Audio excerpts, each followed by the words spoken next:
prévoyance, il y a trois garanties. La première d'entre elles, c'est le versement d'indemnités en cas d'arrêt de travail. Ce qu'il faut savoir, c'est que pendant la première année, la sécurité sociale vous couvre. En fait, ils vont calculer la moyenne de vos revenus des 3 dernières années et vont vous verser 50% de cette somme dans la limite de 1 900 euros par mois. Plusieurs choses à savoir. Déjà, en tant qu'auto-entrepreneur, chiffre d'affaires et revenus, c'est pas la même chose. Donc, pour calculer les revenus, il faut bien enlever la part de charge sociale. Et donc, c'est après abattement.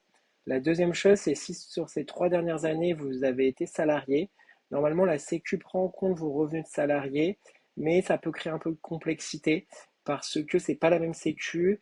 Et donc, les deux Sécu doivent discuter entre elles. Et parfois, on est obligé de faire une réclamation pour faire en sorte que la Sécu calcule correctement sa moyenne.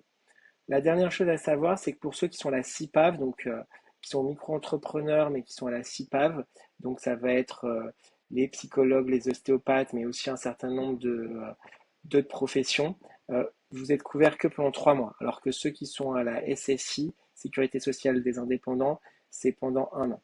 Donc en fait, comment ça se passe?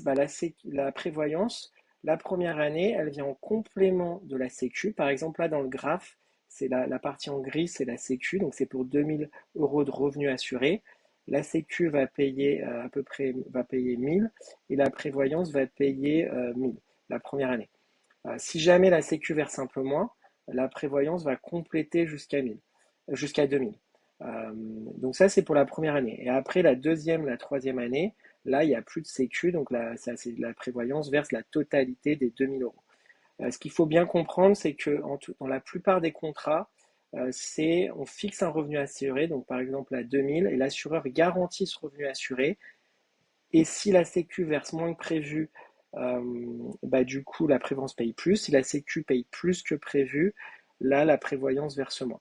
C'est comme ça que ça fonctionne. Et donc, comment fixer le revenu que vous souhaitez assurer?